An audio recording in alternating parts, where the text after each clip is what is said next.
समीकरण। ठीक है, सबसे पहले इसमें देखेंगे द्विघात समीकरण होता क्या है। एक वैसा समीकरण जिसमें चर का अधिकतम घात 2 हो उसको हम क्या बोलते हैं, द्विघात समीकरण। वैसा समीकरण जिसमें चर का अधिकतम घात 2 हो उसको क्या बोलते हैं, द्विघात समीकरण। देखिए द्विघात समीकरण स्टैंडर्ड फॉर्म यानी मानक रूप होता है ax² plus bx plus c बराबर 0, जहाँ इस a का जो मान है कभी भी 0 के बराबर नहीं होना चाहिए। ठीक है, कैसे हम समझेंगे कि यह द्विघात समीकरण है। एग्जाम्पल के लिए देखिए, अगर ax मानिए कि 6x² प्लस 7x प्लस 2 बराबर 0 है, यह एक द्विघात समीकरण है। देखिए a का मान कभी भी 0 नहीं होना चाहिए, लेकिन b और c क्या होना चाहिए, 0 हो सकता है। b और c क्या 0 हो सकता है। जैसे 7x² प्लस 9, इसमें क्या होगा, a बराबर क्या हो गया 7 हो गया, b बराबर क्या हो गया 0 हो गया और c बराबर यहाँ 9 हो गया। यानी b का मान तो 0 और c का मान 9 होगा यहाँ, इसलिए भी एक द्विघात समीकरण है। देखिए अगर कहीं लिखा रहेगा 3x² बराबर 0, ये भी एक द्विघात समीकरण है। देखिए इसमें जो है a का मान 3 है, b का मान 0 है और c का मान भी 0 है। इसमें a का मान 3, b का मान 0 और c का मान भी 0 है, जिसमें सिर्फ a का मान 0 नहीं रहना चाहिए। ये जो a है, a का मान कभी भी 0 नहीं रहना चाहिए। b और c 0 रहेगा चलेगा, लेकिन a का मान कभी भी 0 नहीं होना चाहिए। ठीक, हम कैसे समझ पाएंगे कि यह एक द्विघात समीकरण है। सिर्फ एक बात याद रख लें, उसमें चर जो है, चर का अधिकतम घात 2 होना चाहिए। चर का अधिकतम घात 2 होना चाहिए, उसके बाद कुछ भी रहे चलने वाला है। b 0 हो, c 0 है चलने वाला है, लेकिन वो द्विघात समीकरण है। एक बात और, उसमें चर एक ही होना चाहिए। अगर 2 चर में एक ही चर होना चाहिए, जिसमें चर का सिर्फ घात कितना होना चाहिए, अधिकतम 2 होना चाहिए। एक उस पर 2-3 एग्जाम्पल देते हैं, आपको क्लियर में समझ आएगा कि कौन द्विघात समीकरण है, कौन द्विघात समीकरण नहीं है, और हम कैसे पहचानेंगे कि यह एक द्विघात समीकरण है। तो आप लोग बने रहे। आपके बुक का उदाहरण नंबर 2 है, बोले जांच कीजिए कि निम्न द्विघात समीकरण है या नहीं। इसमें बताना है, इसको हल करके बताना है कि क्या ये द्विघात समीकरण है या नहीं है। ठीक, हम बताएं कि द्विघात समीकरण जो फॉर्मेट है, स्टैंडर्ड फॉर्म है ax² plus bx plus c बराबर क्या 0 होना चाहिए, जहाँ a जो है कभी भी 0 के बराबर नहीं है, लेकिन a, b और c क्या एक वास्तविक संख्या है। वास्तविक संख्या 0 भी होता है, लेकिन a 0 के बराबर नहीं होगा, b और c 0 होगा चलने वाला है। तो इसको पहले हल करते हैं और देखते हैं कि द्विघात समीकरण है या नहीं है। देखिए हल करते हैं। देखिए सबसे पहले इसको कि x-2 का होल स्क्वायर है, a प्लस b का होल स्क्वायर क्या होता है, x² plus b² minus 2 into x into 2 plus 1 है, 1 बराबर 2x प्लस में माइनस 3 है। इसको हम हल करेंगे, क्या होगा, x² करेंगे x² प्लस 2 के स्क्वायर करेंगे 4 होगा, माइनस 2 दूना 4, 4x हो जाएगा, 2 दूना 4x प्लस 1। देखिए 2x माइनस 3 उस साइड है, बराबर किस साइड ला लेते हैं, माइनस में 2x प्लस में 3 बराबर 0 हो गया। अब यहाँ से करेंगे x² हो जाएगा। देखिए 4x माइनस 2x क्या होगा, माइनस में 6x हो जाएगा। यह 4 1 5 3 8 हो गया, प्लस में 8 हो गया, बराबर 0 है। हम बताए कि ax² plus bx plus c बराबर 0 है। इस फॉर्म में से आ गया, इसका मतलब यह एक द्विघात समीकरण है। लेकिन यह द्विघात समीकरण है, यह द्विघात समीकरण है। देखिए b और c का मान वास्तविक संख्या है, तो माइनस में रहे तब पर भी, देखिए b वास्तविक संख्या माइनस में भी होता है, माइनस c से यहाँ पर देखिए, यहाँ पर बताते हैं a बराबर 1 हो गया, b बराबर माइनस 6 हो गया और c बराबर 8 हो गया। यह एक द्विघात समीकरण। हम बताए थे a का मान कभी भी 0 के बराबर नहीं होना चाहिए, a का मान 0 के बराबर नहीं है, b माइनस 6 है और c 8 है। यही हो गया द्विघात समीकरण। I hope first number question समझ गए होंगे। अब देखते हैं सेकेंड नंबर, इसको हल करते हैं और देखते हैं कि द्विघात समीकरण है या नहीं है। इसको जब हल करेंगे क्या हो, देखिए x में अगर x से गुना करेंगे x², x में प्लस 1 करेंगे प्लस x हो जाएगा, प्लस 8 है तो 8 हो जाएगा। इधर देखिए x plus 2 into x minus 2 है, इसका मतलब a² माइनस b²। देखिए एक फार्मूला होता है, यहाँ पर लिख देते हैं a plus b into a minus b होता है ए स्क्वायर माइनस बी स्क्वायर, ए प्लस बी इंटू ए माइनस बी। उसके बदले हम ए स्क्वायर माइनस बी स्क्वायर हो जाएगा। ए के बदले हम एक्स रखेंगे, बी के बदले जगह पर 2 रखेंगे, लिख देंगे एक्स स्क्वायर माइनस 2 का स्क्वायर। यहाँ से हो जाएगा एक्स स्क्वायर प्लस में एक्स प्लस में 8 बराबर एक्स स्क्वायर 2 का स्क्वायर करेंगे तो माइनस में 4 हो गया बराबर कुछ साइड एक्स स्क्वायर माइनस पूरे इस साइड में ला लेते हैं, क्या होगा वो देखिए। X square plus x plus 8 minus x square minus में 4 है प्लस में 4 बराबर 0 है। देखिए ध्यान से, माइनस में एक्स स्क्वायर प्लस में एक्स स्क्वायर कैंसिल हो गया, यहाँ से क्या हो जाएगा देख लीजिए, एक्स प्लस 8 4 12 हो गया बराबर 0। ये द्विघात समीकरण है, हम बताए थे द्विघात समीकरण जो चर है उसका अधिकतम घात 2 होना चाहिए, इसमें चर का अधिकतम घात 1 है। इसका मतलब ए का जो वैल्यू है वो 0 के बराबर हो गया, ए का वैल्यू 0 के बराबर हो गया, इसका मतलब द्विघात समीकरण नहीं है। यहाँ से लिख देंगे यह द्विघात समीकरण नहीं है, समीकरण नहीं है। इसका स्टैंडर्ड फॉर्म होता है X square plus B X plus C बराबर 0। इसमें तो एक्स स्क्वायर तो है ये नहीं है, इसका मतलब ए का मान जो है 0 हो गया, बी एक्स है, यहाँ बी का मान एक्स है, बी एक्स है, इसका मतलब बी बराबर 1 दिया, यहाँ से बी बराबर 1 और सी बराबर 12 है और ए बराबर क्या हो जाएगा 0 हो गया। ए का मान कभी भी 0 बराबर होना ही नहीं चाहिए, लेकिन इसमें 0 है, इसका मतलब यह द्विघात समीकरण नहीं है। I hope question number second का फर्स्ट और सेकेंड समझ गए। 2 क्वेश्चन और है, वो 2 क्वेश्चन बता देंगे, आपको क्लियर में समझ आ जाएगा कौन द्विघात समीकरण है और कैसे हम द्विघात समीकरण पहचानेंगे। तो आप लोग बने रहे। अब हम देखेंगे क्वेश्चन नंबर 3, उसमें 4 क्वेश्चन था जिसमें 2 बता चुके थे, तीसरा नंबर है। इसको हल करेंगे और चेक करेंगे क्या ये द्विघात समीकरण है या नहीं है। जब इसको हल करेंगे तो क्या होगा, एक्स में अगर 2x गुना करेंगे 2x स्क्वायर हो गया, फिर x में प्लस 3 गुना करेंगे प्लस 3x हो जाएगा बराबर एक्स स्क्वायर प्लस 1 हो गया। यहाँ पर एक्स स्क्वायर प्लस 1 को बराबर किस साइड ला लेते हैं, क्या हो जाएगा 2x square plus 3x minus x square minus 1 बराबर 0। यहाँ से हम लेंगे 2x square minus x square, 2 x square में से 1 एक्स स्क्वायर घट गया, 1 एक्स स्क्वायर 3x प्लस में 3x माइनस 1 माइनस 1 बराबर 0। यह एक द्विघात समीकरण के फॉर्मेट पर हो गया, x square plus 3x minus 1, ये तो स्टैंडर्ड फॉर्म पे आ गया, इसका मतलब यह एक द्विघात समीकरण है। देखेंगे यह द्विघात समीकरण है, ठीक है। यहाँ से ए बी और सी भी निकाल लेते हैं, ए बराबर 1 हो गया, एक्स स्क्वायर का जो गुणांक होता है वो 1 कहलाता है, एक्स स्क्वायर गुणांक क्या है 1 है, 1 हो गया।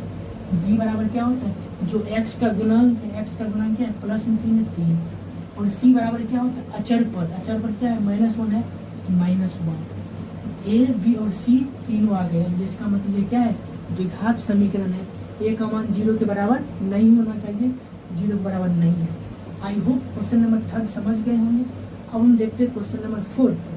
देखिए यहाँ x प्लस 2 का होल क्यू है। सबसे पहले हम a प्लस बी का होल क्यू का फॉर्मूला लिख देते हैं यहाँ पर, अब भूल गए होंगे तो याद आ जाएगा। a प्लस बी का होल क्यू होता है A cube plus B cube plus 3a square B plus 3ab square. इस पर हम यहाँ बैठाएंगे, उसको हल करेंगे। a प्लस बी का होल क्यू क्या होता है ए क्यू मतलब X cube plus B cube plus 3a square B plus 3ab square बराबर क्या हो एक्स क्यू माइनस 4, यहाँ हो जाएगा एक्स क्यू माइनस 4। देखिए यहाँ से a cube plus B cube तो b cube plus 3a square b 3a square B plus 3ab square 3ab square हो गया। जब इसको जब हल करेंगे तो क्या होगा देखिए, एक्स क्यू 2 का क्यू करेंगे क्या होगा 2 दूना 4 दूना 8 प्लस 8 हो गया प्लस 3 दूना 6 एक्स स्क्वायर है तो एक्स स्क्वायर हो गया प्लस 2 का स्क्वायर करेंगे 2 दूना 4 में 3 से गुना के 4 तो 12 हो गया 12 एक्स है तो 12 एक्स हो गया बराबर एक्स क्यू है एक्स क्यू माइनस में 4 है तो माइनस में 4 बराबर कुछ साइड जितना भी अब दिया गया उसको इस साइड ला लेते हैं। X cube plus 8 plus 6x² plus 12x minus x Q minus 4 बराबर 0। अब देख लीजिए एक्स क्यू यहाँ प्लस में है, एक्स क्यू माइनस में, कैंसिल कट गया, यहाँ से आएगा 6x²। अब x² वाले टर्म तो है नहीं, लिख देंगे 6x², x वाले टर्म है, x वाले प्लस 12x। अब क्या 8 प्लस में है, 4 माइनस में, प्लस में 4 हो गया बराबर 0। यह एक द्विघात समीकरण है, ax² plus bx plus c बराबर 0। लिख देंगे यह एक द्विघात समीकरण है, यह द्विघात समीकरण है, समीकरण है। ये देखिए यहाँ a का मान 6 आया, b का मान 12 आया और c का मान अचर पद 4 आया। a b और c आया, a का मान 0 के बराबर तो है नहीं, अतः यह एक द्विघात समीकरण है। एक द्विघात समीकरण को आप एक सजा कर लिख सकते हैं। पहले घटते क्रम में लिखेंगे, x घात 2 है, यहाँ घात a है, यहाँ 0 है, नहीं कुछ। अगर x पावर 0 का मतलब 1 होता है, सजा कर लिख देंगे घटते क्रम में, 2 फिर 1 फिर 0, यानी घटते क्रम में सजा कर लिख दिए। इसलिए x द्विघात समीकरण में जो पद है, यानी जो द्विघात समीकरण जो टर्म है, उस टर्म को हम घटते क्रम में सजा के लिख सकते हैं। x² x power 1 x power 0 लिख सकते हैं। आगे पीछे रखेंगे वो भी सही है, लेकिन सजा कर लिख देंगे, थोड़ा देखने में अच्छा लगेगा। एक्सटेंडेड फॉर्म भी बोलते हैं ax² plus bx plus c बराबर 0। ये भी तो एक क्रम में लिखा हुआ, घटते क्रम में, पावर 2 पावर 1 पावर 0। x पर पावर 0 का वैल्यू 1 होता है, अगर c में 1 से गुना करेंगे ca होगा। आई होप आप समझ गए होंगे। कोई द्विघात कोई भी समीकरण दिया है, उसको अब आपको बताना है कि द्विघात है या नहीं है। पहले उस समीकरण को हल करना है, हल करके देखना अगर उसका अधिकतम पावर, चर का अधिकतम पावर अगर 2 हो और a का मान 0 के बराबर नहीं है, तो वह एक द्विघात समीकरण है। एक आपके बुक का जो एग्जाम्पल है, एग्जाम्पल नंबर फर्स्ट आप करवाते हैं, फर्स्ट पहले नहीं करवाए ताकि आपको समझ में आ जाए किस तरह द्विघात समीकरण होता है और कैसे हम पहचानेंगे कि ये द्विघात समीकरण है। तो क्वेश्चन नंबर आप फर्स्ट देखते हैं। देखिए प्रश्नावली 4.1 का उदाहरण नंबर फर्स्ट है। उदाहरण नंबर फर्स्ट क्या वो देखिए, बोला निम्न स्थितियों को गणितीय रूप में व्यक्त कीजिए। बोला नीचे में जो स्थिति है सबको समीकरण के यानी द्विघात समीकरण के रूप में व्यक्त करना है। क्वेश्चन नंबर फर्स्ट है, जॉन और जीवंती दोनों के पास कुल मिलाकर 45 कंचे हैं। यानी दो आदमी है, जॉन और जीवंती, दोनों के मिलाकर 45 कंचे हैं। दोनों 5-5 कंचे खो देते हैं, यानी दोनों के पास जितना भी कंचे उसमें से 5-5 कंचा खो जाता है। अब उनके पास कंचों की जो गुणन संख्या है, संख्या का गुणनफल 124 है। तो खोने के बाद जो कंचा बताए, दोनों का गुणनफल क्या है, 124 है। तो हम जानना चाहेंगे कि आरंभ में उनके पास कितने कंचे हैं। देखिए जॉन और जीवंती दोनों के पास कुल मिलाकर 45 कंचे हैं, दोनों को मिलाकर 45 है। तो अगर हम जॉन के पास कंचों की संख्या अगर x मानेंगे तो जीवंती के पास 45 माइनस x हो जाएगा, क्योंकि दोनों मिलाकर जितना है, अगर एक को पता लग गया दूसरा खुद निकल जाएगा। यहाँ से लिख देंगे हल में, देखिए माना कि जॉन के पास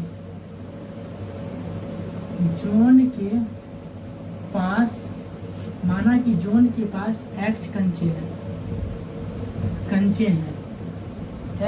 हैं, तो जीवंती के पास कितना होगा, जीवंती के पास टोटल कितना 45 है, तो 45 माइनस x कंचे हैं। अगर जॉन के पास x कंचे हैं तो जीवंती के पास 45 माइनस x हो गया, यानी दोनों मिलाकर 45 था। अगर एक के पास x है, दूसरा के पास क्या, टोटल में से पहला घटा देंगे, दूसरा के पास निकल गया। उसके बाद बोल रहा है दोनों 5-5 कंचे खो देते हैं। लिखेंगे 5 कंचे खोने के बाद जॉन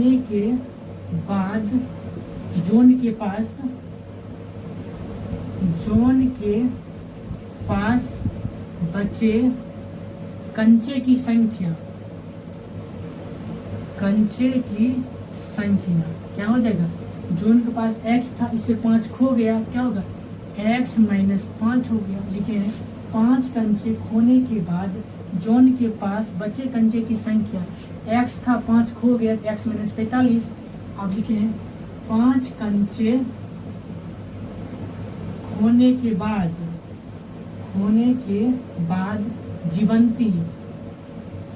जीवंती के पास कंचे की संख्या क्या होगा? जीवंती के पास 45 माइनस एक्स है, इसमें से 5 खो गया, लिखेंगे 45 माइनस एक्स माइनस 5 हो गया, 5 खो गया, यहाँ से क्या होगा? 45 5 गया 40 माइनस एक्स हो गया, 40 माइनस एक्स। अब बोल रहा है अब उनके पास कंचों की संख्या का गुणनफल 124 है। तो यहाँ लिखेंगे प्रश्न से क्या कहता है? अब खोने के बाद उसे कंचों का गुणनफल 124 है। पहला क्या? x माइनस 5 है जॉन के पास, जयवंती के पास क्या होगा? 40 माइनस एक्स है, 40 माइनस एक्स है, दोनों का गुणनफल 124 है, बराबर 124 है। अब इसको हल करेंगे, जो द्विघात समीकरण आएगा वही उनके पास कंचों थे। यहाँ से हल करेंगे क्या हो जाएगा? यहाँ से x में 40 से गुना करेंगे, यहाँ से हो गया 40x, x में माइनस एक्स गुना करेंगे माइनस एक्स स्क्वायर, माइनस 5 में 40 से गुना करेंगे माइनस 5 चौक 20 हो गया, 200 माइनस माइनस प्लस 5x बराबर 124 हो गया। हम क्या करेंगे? बराबर की साइड 124 को लाएंगे और हल करेंगे। यहाँ से लिख देंगे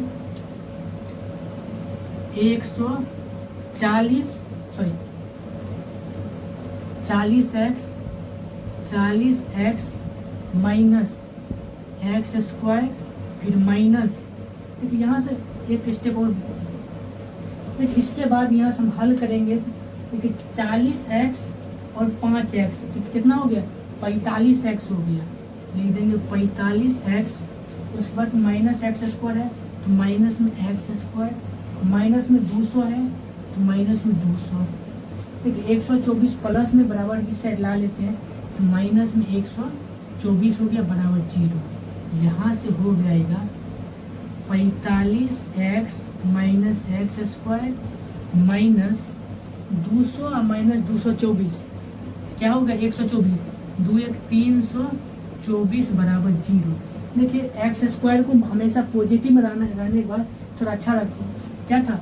एक्स स्क्वायर को पॉजिटिव में रखेंगे तो थोड़ा स्टैंडर्ड फॉर्म में देखने में अच्छा लगेगा। तो माइन अगर निगेटिव में तब पर भी ठीक है, लेकिन हल करने में थोड़ा क्रिटिकल हो जाएगा। यहाँ हल करने के लिए बोल नहीं रहा है, इसी बोल रहा है गणितीय रूप में व्यक्त करने के लिए, तब पर भी पॉजिटिव बना देते हैं। या माइनस जब कॉमन लेंगे तो क्या हो जाएगा? एक्स स्क्वायर, इसके अंदर में माइनस साइन का परिवर्तन हो गया, minus x square plus x square, फिर माइनस में 45 प्लस में 45 एक्स है तो माइनस में 45 एक्स, माइनस में 324 है प्लस में 324 बराबर 0। मानो माइनस माइनस 1 है, अगर इधर भाग में जाएगा तो 0 बट्टा माइनस 1 तो 0 हो जाएगा। तो यहाँ जो फाइनल समीकरण जो निकला है वो है बराबर x square minus 45x plus 324 बराबर 0। यही समीकरण बनाना, सिर्फ बोला समीकरण बनाने के लिए, अभी हल नहीं करेंगे क्योंकि 4.1 में जो सिर्फ समीकरण बनाना है, हल करने के लिए 4.2 में है, इसलिए अभी समीकरण सिर्फ बनाना। देखिए समीकरण आप इसको हल कर सकते हैं, ताकि जिसमें बहुपद बता रहे थे उसमें अभी हल करना सिखाए थे, इसलिए सिर्फ इसमें बहुपद बनाने की द्विघात समीकरण बनाना है, सिर्फ द्विघात समीकरण बनाकर छोड़ देंगे, हल इसमें नहीं करेंगे। यही फाइनल आंसर हो गया। आई होप फर्स्ट नंबर आप समझ गए होंगे। आज के लिए इतना ही, कल के वीडियो हम शुरू करेंगे प्रश्नावली 4.1 का सारा क्वेश्चन लेकर आएंगे। आज के लिए इतना ही, तब तक के लिए बाय बाय, जय हिंद।